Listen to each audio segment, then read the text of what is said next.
Good morning dear students. Today we will discuss about remaining part of periodic classification of elements. पिछले video lecture में हम लोगों ने periodic classification of elements में group और period के कैरेक्टरिस्टिक के बारे में स्टडी किया था और उसमें से जो है हम लोग फोर्थ कैरेक्टरिस्टिक मेटैलिक कैरेक्टर को डिस्कस कर रहे थे। Fourth characteristic metallic character.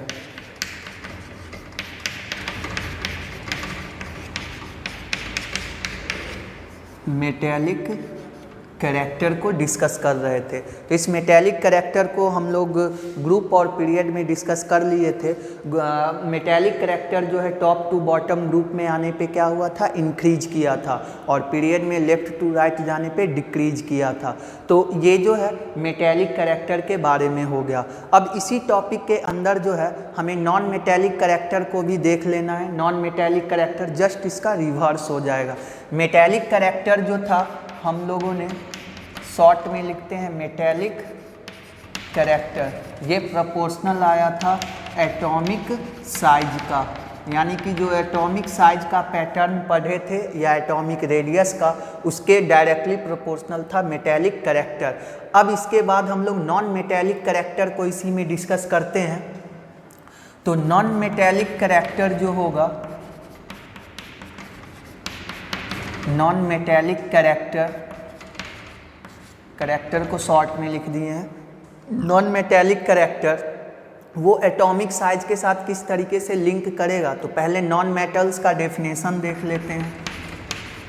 Non metal का डेफिनेशन, तो मेटल का डेफिनेशन क्या बताए थे, इलेक्ट्रॉन लूजिंग टेंडेंसी।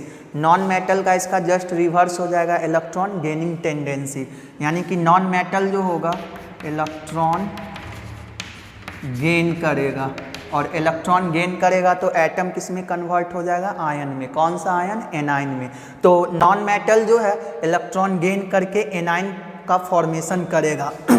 तो इलेक्ट्रॉन गेनिंग टेंडेंसी को हम लोग क्या कहते हैं, नॉन मेटल या नॉन मेटैलिक कैरेक्टर कहते हैं। ठीक है, तो हम लोगों को जो है इलेक्ट्रॉन गेन करना है। तो अब इस इलेक्ट्रॉन गेन करने के टेंडेंसी को एटॉमिक साइज से लिंक करते हैं। तो हम लोग जो है दो एटम लेते हैं एक ग्रुप का, जैसे एक लेते हैं सोडियम और दूसरा लेते हैं पोटेशियम।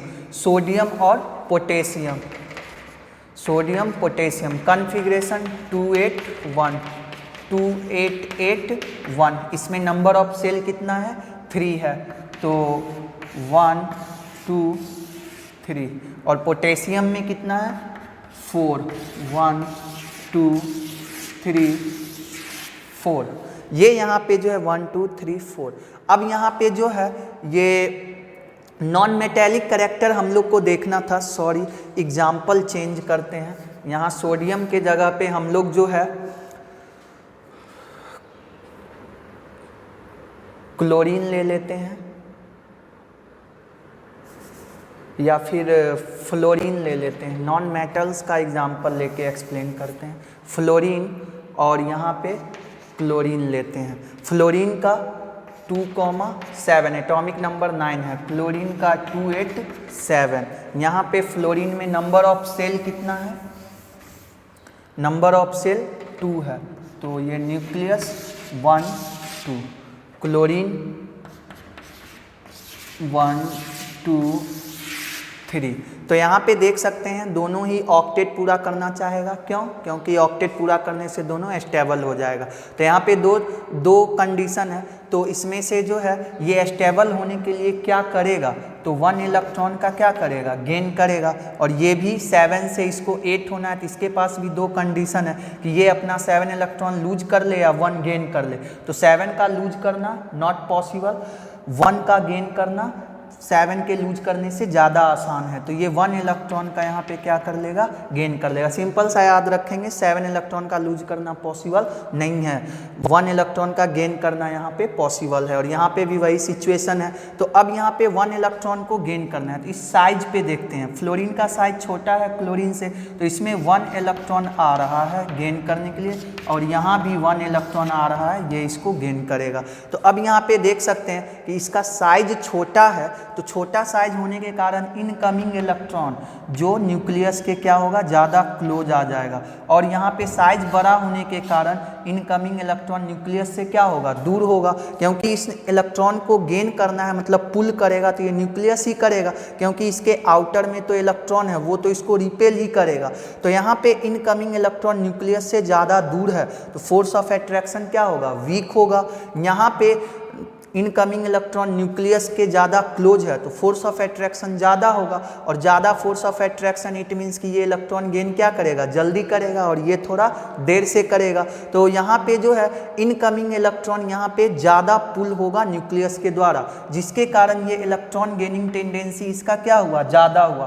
तो साइज जिसका छोटा है उसका इलेक्ट्रॉन गेनिंग टेंडेंसी क्या है, ज़्यादा है। तो और इलेक्ट्रॉन गेनिंग टेंडेंसी को ही क्या बोलते हैं, नॉन मेटेलिक कैरेक्टर। तो यहाँ देख सकते हैं साइज छोटा तो नॉन मेटेलिक कैरेक्टर क्या हो रहा है, ज़्यादा हो रहा है, यानी कि रिलेशन कैसा हो रहा है, इन्वर्स हो रहा है। तो नॉन मेटेलिक कैरेक्टर जो है वो एटॉमिक साइज का क्या होगा, इन्वर्स रिलेटेड रहेगा, यानी non metallic character is inversely proportional to the atomic size. तो यहाँ पे जो है non metallic character atomic size का इन्वर्स हो गया। अब जहाँ जहाँ हम एटॉमिक साइज का जो प्रॉपर्टी जानते हैं, ट्रेंड उसका ग्रुप और पीरियड में, उसको उसके अकॉर्डिंग अरेंज कर लेंगे। तो अब ग्रुप में बताइए,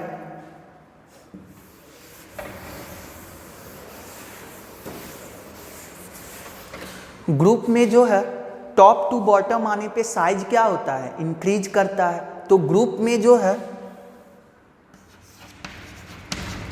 ग्रुप में टॉप टू बॉटम आने पे साइज इंक्रीज करता है। तो साइज इंक्रीज करेगा तो नॉन मेटेलिक कैरेक्टर क्या होगा, डिक्रीज करेगा। तो यहाँ पे ग्रुप में non metallic character, non metallic character decreases, ये डाउन एरो का मतलब यहाँ पे डिक्रीजेज है। तो non metallic character top to bottom आने पे ग्रुप में क्या होगा, डिक्रीज करेगा।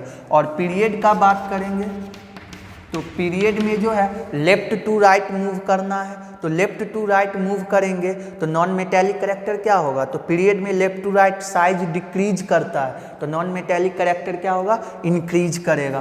तो non metallic character increases period में, तो ये ध्यान में रखना है।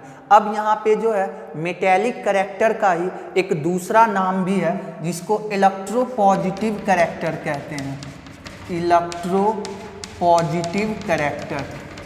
इलेक्ट्रोपॉजिटिव नेम से ही क्लियर है, पॉजिटिव का मतलब क्या होता है, पॉजिटिव प्लस चार्ज होता है, और इलेक्ट्रो मतलब क्या हो, इलेक्ट्रॉन लूज करके जो पॉजिटिव बनाने का टेंडेंसी हो उसी को क्या बोलते हैं, मेटेलिक कैरेक्टर।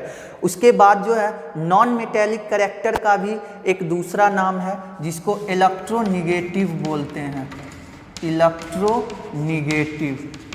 इलेक्ट्रोनिगेटिव समझ ही रहे होंगे, निगेटिव का मतलब क्या होता है, माइनस चार्ज, और इलेक्ट्रॉन तो इलेक्ट्रॉन गेन करके नॉन मेटेलिक कैरेक्टर में क्या होता है, तो निगेटिव चार्ज ही बनता है।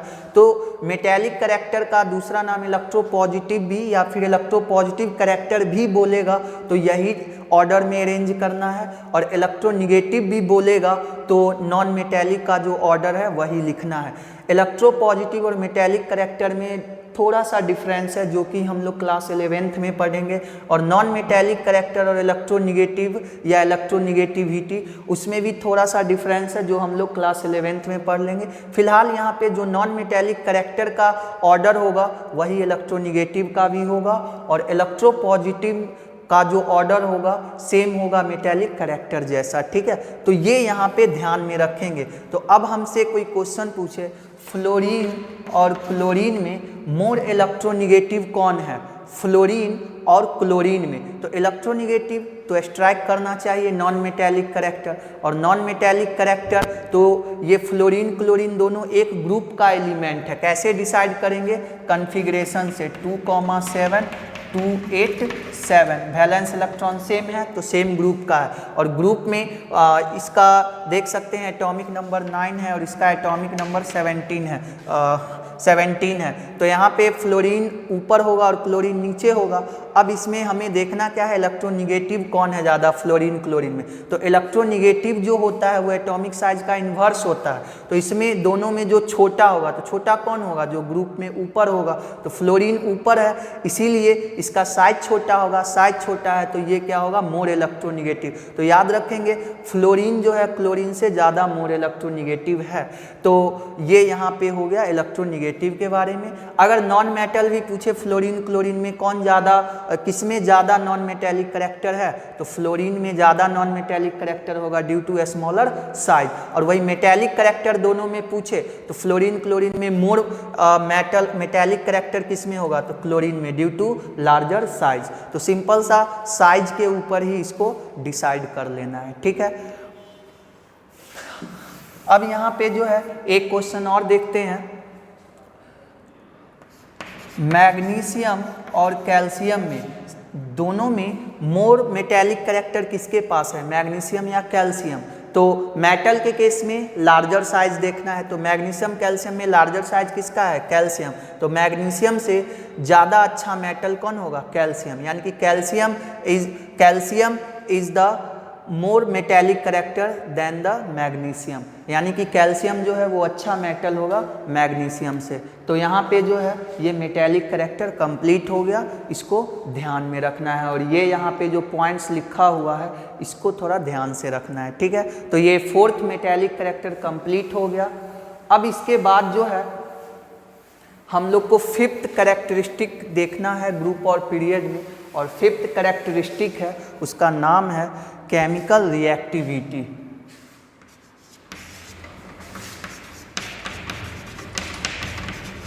केमिकल रिएक्टिविटी, इसमें केमिकल रिएक्टिविटी में हम लोग सबसे पहले पीरियड में देख लेते हैं, फिर ग्रुप में देखेंगे। तो यहाँ पे जो है पीरियड में फिर से थर्ड पीरियड का ही एग्जाम्पल लेते हैं, थर्ड पीरियड का। तो थर्ड पीरियड में सबसे पहले sodium, magnesium, aluminium, silicon, phosphorus, sulphur, chlorine, ठीक है।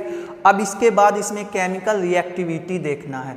तो सिंपल सा इसमें इलेक्ट्रॉनिक कॉन्फ़िगरेशन तो पता ही है, 281, 282, 283, 284, 285, 286, 287। तो ये यहाँ पे जो है इलेक्ट्रॉनिक कॉन्फ़िगरेशन हो गया। अब सोडियम को यहाँ पे जो है स्टेबल होने के लिए 1 इलेक्ट्रॉन क्या करना है, लूज करना है। तो इसको 1 इलेक्ट्रॉन का लूज करना है, ये 2 इलेक्ट्रॉन का, ये 3 इलेक्ट्रॉन का। फिर उसके बाद जो है इसको 4 इलेक्ट्रॉन का, और फिर यहाँ 4 इलेक्ट्रॉन जो है, फिर यहाँ से ये 5, तो ये 5 लूज नहीं करेगा, और ये 4 जो है ये लूज नहीं करेगा, ये शेयर करने का टेंडेंसी रखता है। 5 के बाद यहाँ से ये गेन करेगा, कितने का, तो 3 इलेक्ट्रॉन का गेन करेगा। तो यहाँ पे जो है 3 इलेक्ट्रॉन का ये गेन, ये कितने का करेगा, 2 इलेक्ट्रॉन का गेन करेगा, और ये 1 इलेक्ट्रॉन का गेन करेगा। तो सिंपल सा यहाँ देख सकते हैं ये लूज करने का टेंडेंसी है यहाँ तक, फिर इसके बाद ये गेन करने का टेंडेंसी है। तो इसको 1 इलेक्ट्रॉन लूज करना है और 1 इलेक्ट्रॉन लूज करना है, और सोडियम का जो साइज है मैग्नीशियम से क्या है, बड़ा है, मतलब जैसे जैसे आगे जाएंगे साइज क्या होगा, डिक्रीज करेगा। इसका साइज बड़ा है, यानी कि लास्ट इलेक्ट्रॉन जो है वो न्यूक्लियस से ज़्यादा दूर होगा, ज़्यादा दूर होगा तो फोर्स ऑफ अट्रैक्शन क्या होगा, कमज़ोर होगा, वीक होगा, जिसके कारण ये आसानी से इलेक्ट्रॉन क्या कर लेगा, लूज कर लेगा। दूसरा ये भी रीज़न देख सकते हैं कि इसको 1 ही इलेक्ट्रॉन लूज करना है, इसको 2 लूज करना है, इसको 3 लूज करना है। तो 1, 2, 3 में आसानी से कौन लूज कर सकता है, तो 1 वाला आसानी से लूज कर सकता, तो ये आसानी से लूज करेगा, तो इसका केमिकल रिएक्टिविटी क्या होगा, हाई होगा। इससे थोड़ा कम इसका हो जाएगा, 3 का उससे कम हो जाएगा, 4 का सबसे कम हो जाएगा। अब यहाँ से इसको गेन करने का टेंडेंसी देखना है, तो इसको 3 इलेक्ट्रॉन यानी 3 इलेक्ट्रॉन गेन करना है, 2 इलेक्ट्रॉन गेन करना है, 1 इलेक्ट्रॉन गेन करना है। तो सिंपल सा 3 इलेक्ट्रॉन गेन करना ये मुश्किल हो जाएगा 2 के रिस्पेक्ट में, 2 इससे आसानी से गेन कर लेगा और 1 सबसे आसानी से, क्योंकि एक ही इसको गेन करना है। और ऐसे भी सोच सकते हैं कि इलेक्ट्रॉन गेन करना है तो गेन करने में साइज क्या होना चाहिए, छोटा होना चाहिए। अभी नॉन मेटेलिक में बताए थे, तो गेन करना है तो साइज छोटा होना चाहिए। तो यहाँ पे फास्फोरस, सल्फर, क्लोरीन में, तो फास्फोरस का साइज सल्फर से क्या है, ज़्यादा होता है, सल्फर का साइज क्लोरीन से ज़्यादा होता है, यानी क्लोरीन सबसे छोटा है। तो सबसे छोटा है तो ये आसानी से इलेक्ट्रॉन को क्या कर सकता है, है, गेन कर सकता है। यानी कि इसके बाद फास्फोरस और सल्फर और क्लोरीन में सबसे ज़्यादा रिएक्टिव कौन होगा? क्लोरीन, उससे कम सल्फर और उससे कम फास्फोरस। तो सिंपल सा यहाँ याद रखेंगे कि शुरू में केमिकल रिएक्टिविटी डिक्रीज करेगा और सबसे कम किसका हो जाएगा? ये एल्युमिनियम सिलिकॉन के पास, और इसके बाद फिर ये क्या होगा? इंक्रीज करेगा। तो पीरियड में याद रखना है कि chemical reactivity first decreases after that increases. तो यानी कि पीरियड में फर्स्ट डिक्रीजेज आफ्टर इंक्रीजेज, यानी कि पीरियड में पहले डिक्रीज करेगा फिर इंक्रीज करेगा। रीज़न समझ में आ गया है क्यों? क्योंकि शुरू में इसको इलेक्ट्रॉन लूज करने वाला एलिमेंट है, बाद में गेन करने वाला है।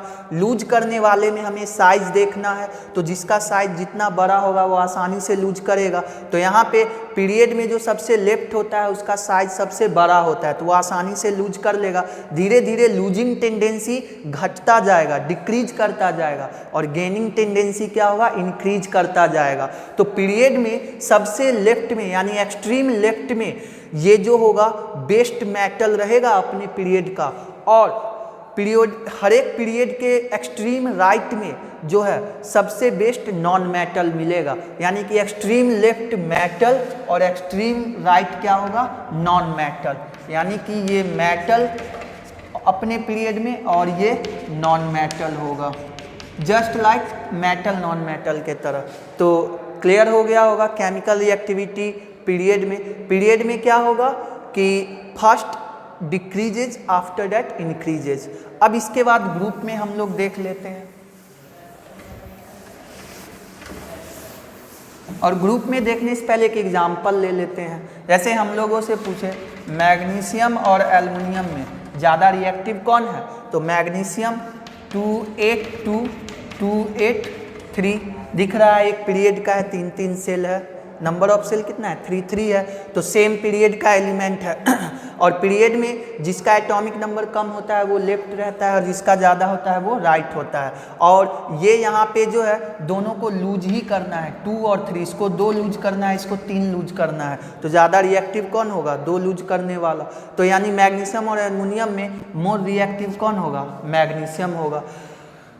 क्लियर है? अगर हम लोगों से पूछा जाए सोडियम और मैग्नीशियम में, तो ऐसे ही देख सकते हैं 281 282। तो सोडियम मैग्नीशियम सेम पीरियड का है, नंबर ऑफ सेल क्या है? सेम है। मोर रिएक्टिव कौन होगा? तो इसको 1 इलेक्ट्रॉन लूज करना है, इसको 2 लूज करना है, तो 1 वाला मोर रिएक्टिव हो जाएगा। क्लियर है? तो इस तरीके से ये केमिकल रिएक्टिविटी हो गया पीरियड में। अब हम लोग ग्रुप का बात करेंगे। तो ग्रुप में हमें सबसे पहले ये डिसाइड करना होगा, क्योंकि ग्रुप में तो सारे का वैलेंस इलेक्ट्रॉन सेम होता है, तो पहले ये डिसाइड करना होगा कि वो ग्रुप कैसा है, इलेक्ट्रॉन लूजिंग टेंडेंसी वाला है या गेनिंग टेंडेंसी वाला। तो हम लोग जो है एग्जाम्पल के लिए जैसे फर्स्ट ग्रुप लेते हैं। फर्स्ट ग्रुप में लिथियम, सोडियम, पोटेशियम, इसके आगे भी रहेगा बट ये 3 हमारे सिलेबस में है, तो इस बार आगे का भी लिख देते हैं। Lithium, sodium, potassium, rubidium, caesium, francium. अब ये ग्रुप कैसा है? तो इसका कॉन्फ़िगरेशन 2-1 2-8-1 2-8-8-1। जब इसका 1 वैलेंस इलेक्ट्रॉन है तो सबका तो 1 ही होगा। तो ये सब जो है 1 इलेक्ट्रॉन है, यानी कि ये इलेक्ट्रॉन लूज करने वाला ग्रुप है कि गेन करने वाला है? तो ये लूज करने वाला है, क्योंकि लूज करेगा तभी ये स्टेबल हो पाएगा, लूज करेगा तभी स्टेबल हो पाएगा। तो लूज करने का है, तो यहाँ पे जो लूज करने का टेंडेंसी है उसी से देख लेना है। तो टॉप टू बॉटम आएंगे, तो यहाँ पे जो है ये जिसका साइज जितना बड़ा होगा वो उतना आसानी से लूज करेगा। तो साइज के आधार पे देख लेंगे, तो टॉप टू बॉटम आने पे साइज क्या होगा? इंक्रीज करेगा। तो इलेक्ट्रॉन लूजिंग टेंडेंसी भी क्या होगा? इंक्रीज होगा। तो केमिकल रिएक्टिविटी भी क्या होगा? इंक्रीज करेगा। तो कुल मिला के ये देख लेना है कि ग्रुप कैसा है, मेटल वाला है कि नॉन मेटल वाला है। तो हम लोग को यहाँ पे दिख रहा है कि ये मेटल वाला ग्रुप है, तो मेटल वाले ग्रुप में केमिकल रिएक्टिविटी किसको देखना है? मेटेलिक कैरेक्टर, और जो मेटेलिक कैरेक्टर का ऑर्डर है वही केमिकल रिएक्टिविटी में अरेंज हो जाएगा। ठीक है? तो ग्रुप में टॉप टू बॉटम आएंगे तो केमिकल रिएक्टिविटी इंक्रीज करेगा। किसके लिए? For metallic group. अभी हम लोग एक नॉन मेटेलिक ग्रुप लेते हैं, यानी ग्रुप 17।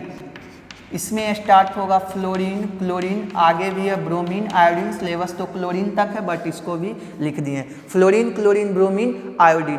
अब इसमें एक कन्फिग्रेशन लिख लेते हैं 2,7, 2,8,7 इलेक्ट्रॉन गेन करने वाला आ गया। अगर ये इलेक्ट्रॉन गेन करेगा तो ये सब भी क्या करेगा, गेन करेगा, और गेन करने का टेंडेंसी है यानी कि नॉन मेटेलिक करैक्टर। और नॉन मेटेलिक करैक्टर तो टॉप टू बॉटम आने पे तो नॉन मेटेलिक करैक्टर साइज का इन्वर्सली प्रोपोर्शनल है। तो यहाँ पे जो है इलेक्ट्रॉन गेन करेगा तो ऊपर से नीचे आने पे साइज डिक्रीज कर रहा है तो नॉन मेटेलिक करैक्टर भी क्या होगा, तो नॉन मेटेलिक यहाँ पे ऊपर से नीचे आने पे साइज इंक्रीज करेगा तो नॉन मेटेलिक करैक्टर डिक्रीज करेगा क्योंकि इन्वर्स रिलेशन है। तो ऊपर से नीचे आने पे साइज इंक्रीज करेगा तो नॉन मेटेलिक करैक्टर क्या हो जाएगा, इंक्रीज कर जाएगा। ठीक है, तो साइज ऊपर से नीचे इंक्रीज तो नॉन मेटेलिक करैक्टर डिक्रीज। ठीक है, या फिर इसको नीचे से ऊपर की तरफ एरो दिए हैं तो ये टॉप टू बॉटम इंक्रीज किया तो non metallic character bottom to top increase करेगा। ठीक है, तो ये यहाँ पे ध्यान में रखना है। ग्रुप कैसा है उसके आधार पे केमिकल रिएक्टिविटी डिसाइड होगा। अगर मेटल्स का ग्रुप है तो टॉप टू बॉटम आने पे केमिकल रिएक्टिविटी इंक्रीज करेगा, और अगर नॉन मेटल्स का ग्रुप है तो टॉप टू बॉटम आएंगे तो टॉप टू बॉटम आने पे नॉन मेटेलिक करैक्टर ये डिक्रीज करने लगेगा। ठीक है, तो metal group increase, non metal group decrease. ठीक है, तो ये था केमिकल रिएक्टिविटी। अगर पूछा जाए फ्लोरीन क्लोरीन में मोर रिएक्टिव कौन है तो फ्लोरीन हो जाएगा। अगर यहाँ पूछा जाए पोटेशियम और आरबी का मतलब रुबिडियम होता है तो पोटेशियम रुबिडियम में मोर रिएक्टिव कौन होगा तो रुबिडियम हो जाएगा क्योंकि ये मेटेलिक ग्रुप है और जो जितना नीचे रहेगा वो उतना ज़्यादा रिएक्टिव होगा। ठीक है, तो क्लियर होगा ये। तो ये ग्रुप और पीरियड में केमिकल रिएक्टिविटी हो गया। अब लास्ट है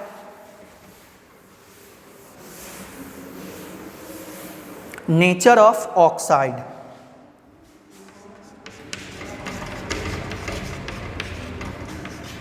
नेचर ऑफ ऑक्साइड, जैसे ही मेटल नॉन मेटल वाला कंप्लीट हुआ बाकी दोनों उसी पे बेस्ड होता है। नेचर ऑफ ऑक्साइड में तो हम लोग जब एसिड बेस पढ़ेंगे तो वहाँ पे बताएंगे कि कैसे मेटल का ऑक्साइड जो है किस नेचर का होता है और नॉन मेटल का ऑक्साइड किस नेचर का होगा। फिलहाल हम लोग इसको डायरेक्ट लिख देते हैं, ध्यान में रखेंगे, इसी का यूज करेंगे। तो मेटल का ऑक्साइड है, मेटल का ऑक्साइड जनरली बेसिक नेचर का होता है और नॉन मेटल का जो ऑक्साइड होगा वो जो है एसिडिक नेचर होगा।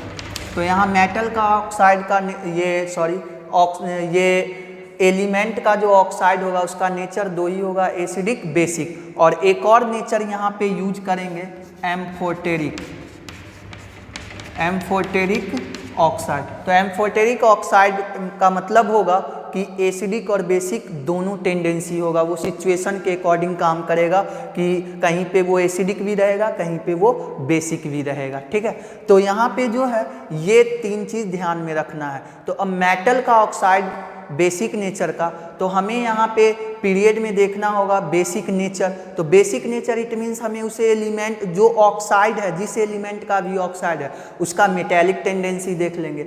अगर हमसे पूछा एसिडिक नेचर बताने के लिए ऑक्साइड का तो वो जिस एलिमेंट का ऑक्साइड होगा उसका कौन सा टेंडेंसी देख लेंगे, नॉन मेटेलिक का टेंडेंसी देख लेंगे। तो मेटल और नॉन मेटल का हम लोग स्टडी किए हुए हैं, सेम टू सेम यहाँ पे भी पैटर्न फॉलो होगा, कोई चेंजिंग नहीं आएगा। तो हम लोग सबसे पहले पीरियड में देख लेते हैं।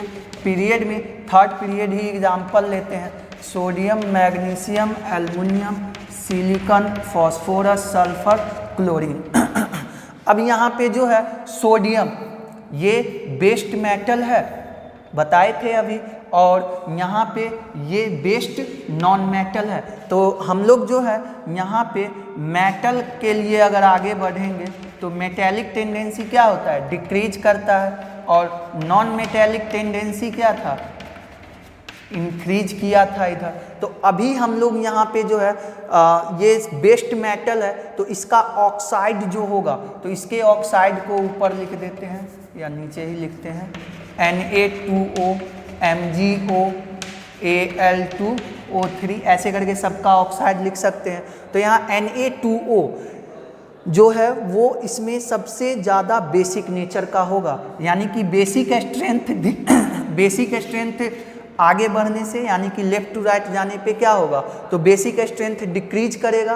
क्यों? क्योंकि मेटेलिक टेंडेंसी डिक्रीज कर रहा है, और एसिडिक स्ट्रेंथ क्या होगा, इंक्रीज करता रहेगा। तो मेटेलिक टेंडेंसी डिक्रीज और एसिडिक स्ट्रेंथ इंक्रीज। तो बीच में जो ये एल्युमिनियम, ये समझ गए होंगे ऑक्साइड कैसे लिखे हैं। अब यहाँ पे जो है ये बेसिक नेचर का होगा इसका ऑक्साइड, इसका भी ऑक्साइड बेसिक होगा, लेकिन एल्युमिनियम और जो है ये सिलिकॉन, तो एल्युमिनियम और सिलिकॉन में तो ये सिलिकॉन का जो ऑक्साइड होगा और एल्युमिनियम का भी जो ऑक्साइड होगा,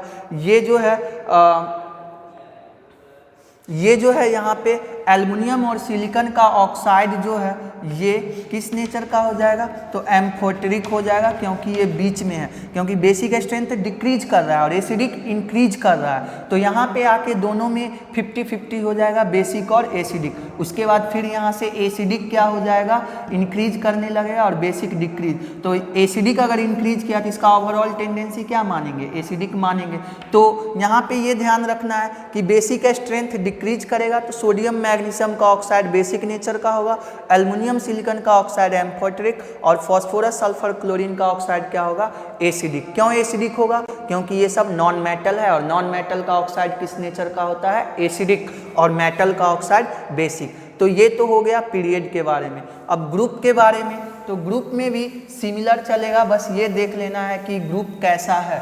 तो जैसे फर्स्ट ग्रुप को लेते हैं तो lithium, sodium, potassium, rubidium, caesium, francium, ये फर्स्ट ग्रुप है। तो ये कैसा ग्रुप है, मेटेलिक ग्रुप है। तो ऊपर से नीचे हम लोग को इसमें क्या देखना होगा, अगर बेसिक स्ट्रेंथ पूछेगा तो मेटेलिक टेंडेंसी देख लेंगे। तो ऊपर से नीचे आने पे मेटेलिक टेंडेंसी इंक्रीज करता है तो बेसिक स्ट्रेंथ भी क्या होगा, इंक्रीज करेगा। तो यानी कि यहाँ पे क्वेश्चन पूछेगा कि सोडियम ऑक्साइड और पोटेशियम ऑक्साइड में किसका ऑक्साइड ज़्यादा बेसिक है, मोर बेसिक है, सोडियम ऑक्साइड या पोटेशियम ऑक्साइड। तो सिंपल सा बेसिक स्ट्रेंथ पूछ रहा है, मतलब मेटल का टेंडेंसी, तो कौन अच्छा मेटल है, सोडियम और पोटेशियम में। तो जिसका साइज बड़ा है, ग्रुप में टॉप टू बॉटम आने पे ये मेटेलिक टेंडेंसी इंक्रीज करता है। तो यहाँ सोडियम और पोटेशियम में पोटेशियम ऑक्साइड क्या होगा, मोर बेसिक हो जाएगा।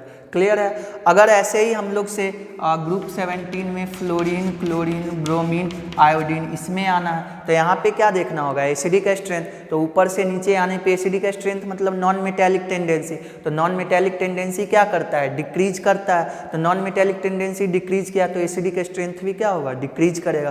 तो क्लोरीन और ब्रोमीन में अगर पूछा जाए ऑक्साइड में, तो क्लोरीन और ब्रोमीन में किसका ऑक्साइड, तो जैसे यहाँ लिखते हैं क्लोरीन का Cl2O और Br2O, ठीक है। तो यहाँ पे जो है कौन ज़्यादा एसिडिक होगा, तो एसिडिक, तो क्लोरीन का साइज छोटा है तो ये ज़्यादा अच्छा नॉन मेटल है, इसीलिए ये क्या होगा, ज़्यादा एसिडिक हो जाएगा, ठीक है। तो इस तरीके से नेचर ऑफ ऑक्साइड हो गया।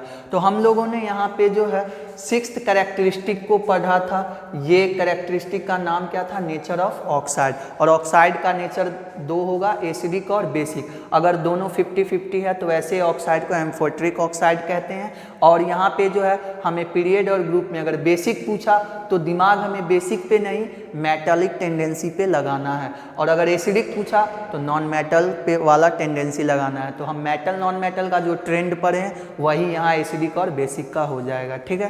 तो इस तरीके से जो है हम लोगों ने इसको कंप्लीट कर लिया, characteristic of groups and periods. अब हमें जो है इस चैप्टर का लास्ट टॉपिक है merit of modern periodic table और characteristic of modern periodic table. तो हम जो है इस टॉपिक को नेक्स्ट वीडियो लेक्चर में कंप्लीट करेंगे, और साथ ही साथ इसमें जो है हम लोग क्वेश्चन आंसर भी करेंगे नेक्स्ट वीडियो लेक्चर में। इस चैप्टर से क्वेश्चन कैसे आएगा, तो कुछ क्वेश्चंस और ये दो टॉपिक। तो ये दो टॉपिक हार्डली 5 से 10 मिनट, और उसके बाद हम क्वेश्चन डिस्कस करके और नेक्स्ट वीडियो जो है वो लास्ट वीडियो लेक्चर होगा इस चैप्टर का, ठीक है। तो थैंक यू वेरी मच।